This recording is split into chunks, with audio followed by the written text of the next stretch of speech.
Mr. Slattery for helping Alvaro get his start in his career here. And Molly, thank you for being here. Finally reunited with your painting. And now Janice Hoffman will tell us about her writing. Oh, well, thank you so much for inviting me. I was honored. When you talk about, it was a little bit of a hike to get here, but it was such an honor to be asked, and so I really appreciate it. I'll just do like an overview.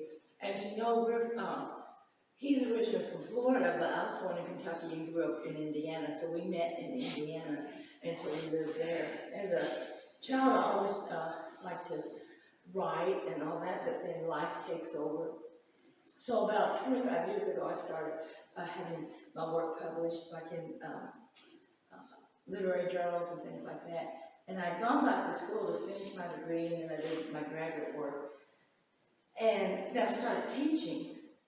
Well, so that kind of took care of the writing for a while, but I got to come back to it, off and on. But then the last maybe 5 or 10 years, really come back with it more. And I got to thinking, the older I got, you know how I think everybody has a book. And I'm thinking, if I don't do something now, it's going to be too late. So I did, and because I have like hundreds of things at home. But so the first book I had published was Soul Cookies, and I called it Soul Cookies because I think about poems being like cookies. They're little, they're short, they're sweet, or they can't be sweet, they might be bitter, but they're little and you can just nibble. You can just read a poem, whereas if it's a longer book, it takes more time. And this fits my lifestyle because I can write. But I have a lot of personal things. I have everything from I guess we're blank. Abraham Lincoln's wife, Mary Todd Lincoln. I have my ancestors. I have women from the Bible. I have what's his name? I just went blank. Well, I have everything from Little Red Riding Hood to some famous artists, and so it's fun. Van Gogh, I went blank. Van Gogh. So I have this wide range of things I like to write about. And then that was 2 years ago. And then I always wanted to do children's work too. So I had this book of poetry. Let me show this one first. A book of poetry about these little creatures who live in my head. Let me see if I got pictures of all 4 of them. It's a beautiful illustration too. It's fantastic. My illustrator was wonderful. They're just, I can't see all of them together. Let me see. On the back, maybe? What I did, I had a poster made that has them. And they're multicultural. I have, this one's Eurasian, Hispanic, she's from Ireland, and the African American one. And they were just fun. Now my books are traditional, but my little characters. So I've had really good feedback from the children. So I was really happy about that because I wanted to bring joy to the children. So that was fun. So that's what this is. My mother used to tell me stories when I was a child, so this was born out of that. These little characters took lives of their own. But my husband is a Spanish linguist, worked for the National Security Agency, has taught Spanish and all that. So I thought, well, we've got a pretty good population of people who speak Spanish. So he translated this one. It's the same storyline, but it's bilingual in English and Spanish. So that was fun. I was fun about that. Now, on a more serious note, 10 years ago last month, we have 2 children, and we lost our 35-year-old son to suicide. And clearly our lives were devastated. And what really helped me to walk through that grief, that journey, was writing. And I wrote a lot. And so then I took that writing and had a compilation of poems. So this is a chapbook about that time period. And it goes from the initial contact by the police and the notification by the police and the chaplain who came. And that's a long story, but there are, I think, 18 or 19 poems, and then an essay at the back about walking through grief. So, Azaleas in October, surviving the loss of a child to suicide.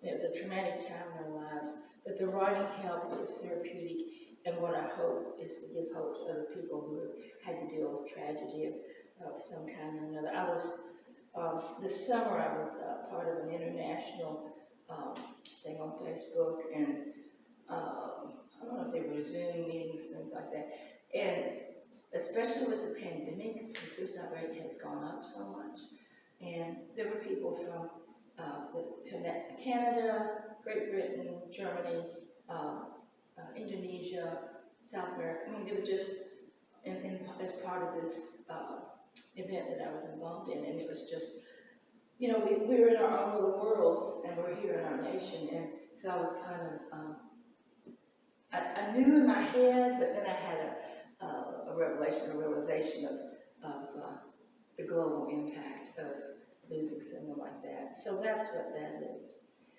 Flipping on a lighter note, I had this one ready last year, but we couldn't get it to press, so I saved it for this year.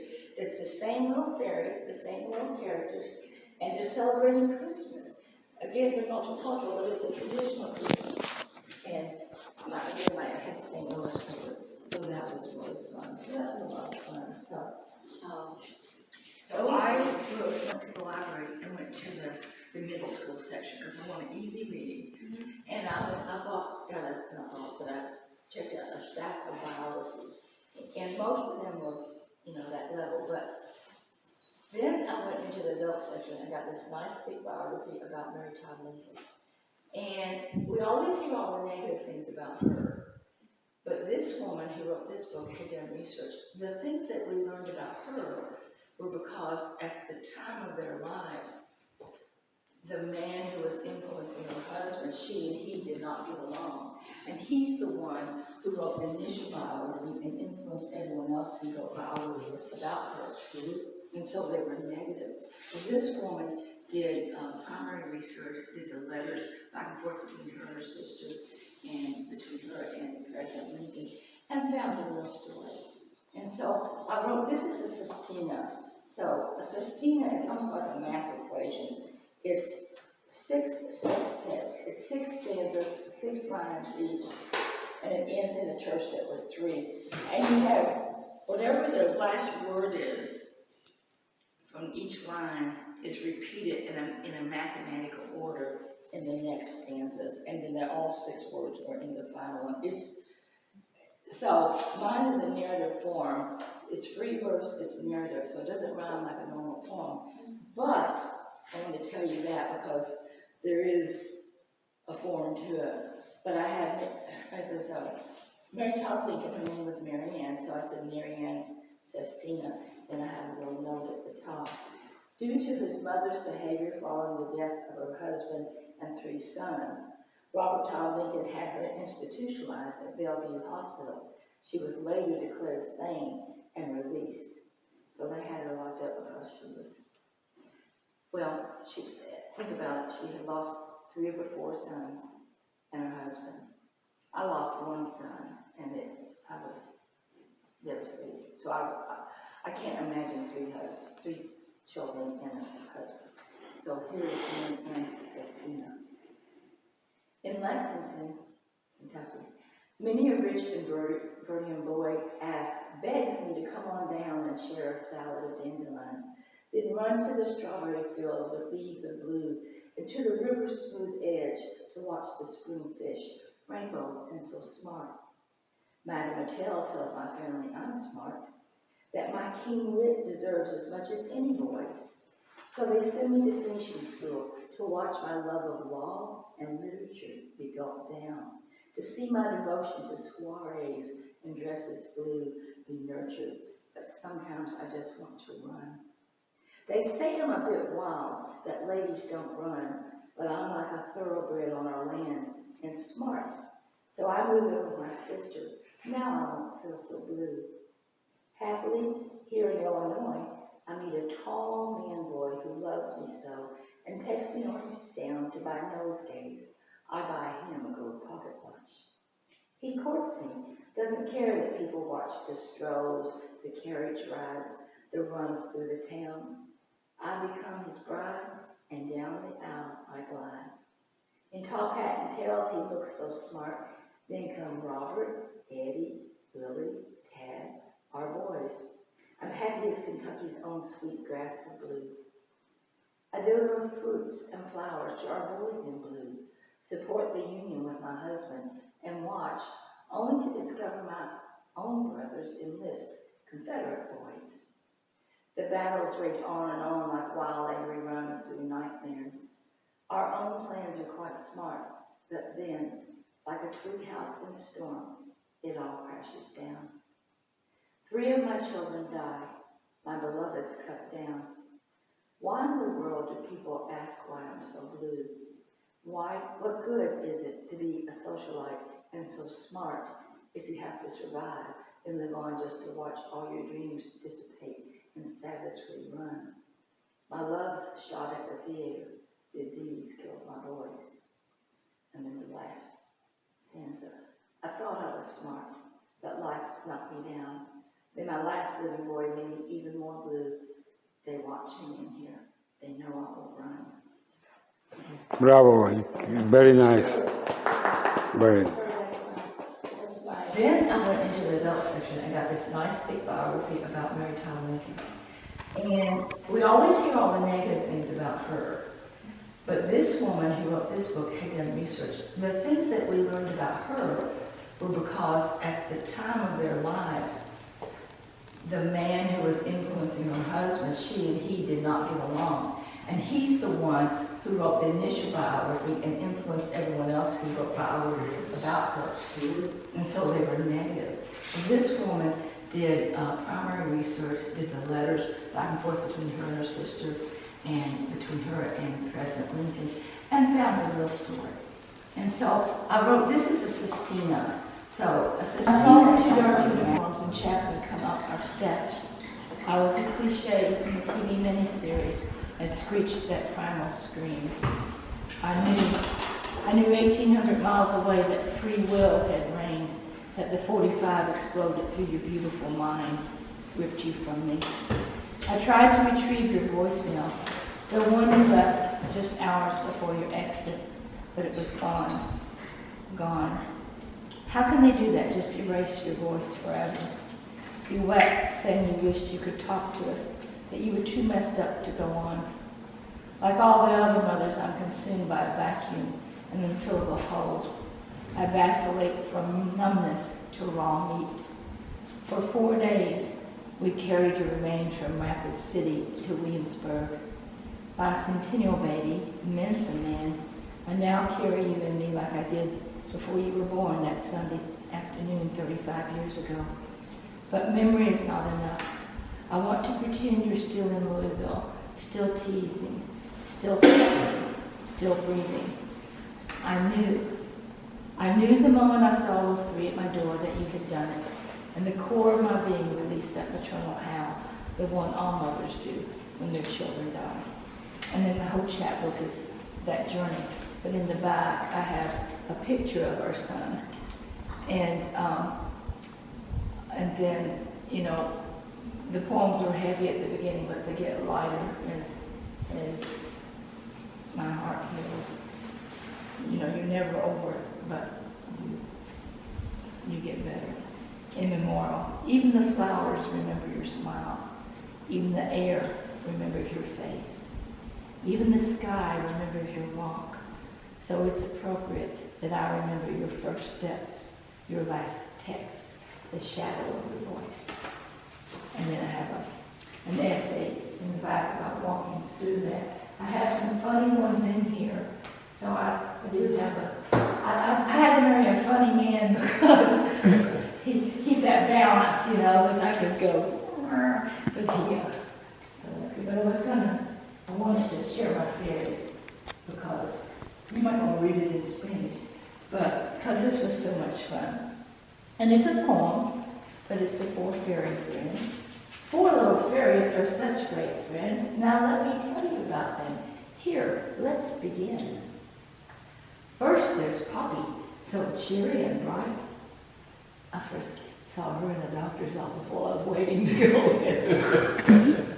I bet you do that with your painting. You're somewhere and you're somewhere else. Her hair is all yellow. Oh, what a sight. It looks like a dandelion and it sticks straight out. It's short and it's purple and it flies all about. Next comes Dally, a busy young thing. She likes to wear orange and my, how she sings.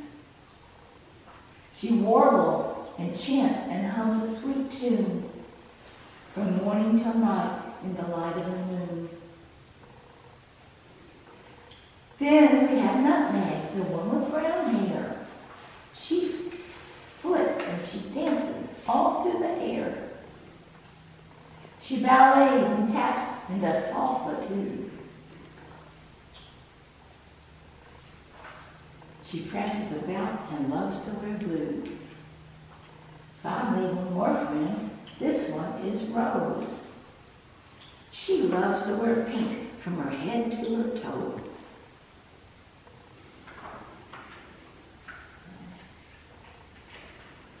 Her hair is long and curly, a strawberry red, and she loves to bake treats from cookies to bread. So here they are, your 4 new friends. They had fun all day from beginning to end. And so what I wanted to do with the Christmas book is have the same 4 little friends and have them celebrate Christmas. And even though they're multicultural, it's a traditional Christmas, they'll have the poem and the Christmas tree and all that. But at the end of the poem it says, let's see here. Yeah. And one more thing, the point of it all, a place for the baby in a straw stall. So I wanted a little nativity scene for them. And then they go happy birthday Jesus and all that. And then there's a little activity thing for children. But that was fun. My mother used to, when I was a little girl, there was this old fence behind our house and it had flowers, morning glories, and milk pods. So in the summer we'd do the morning glories and we'd stick a bobby pin in it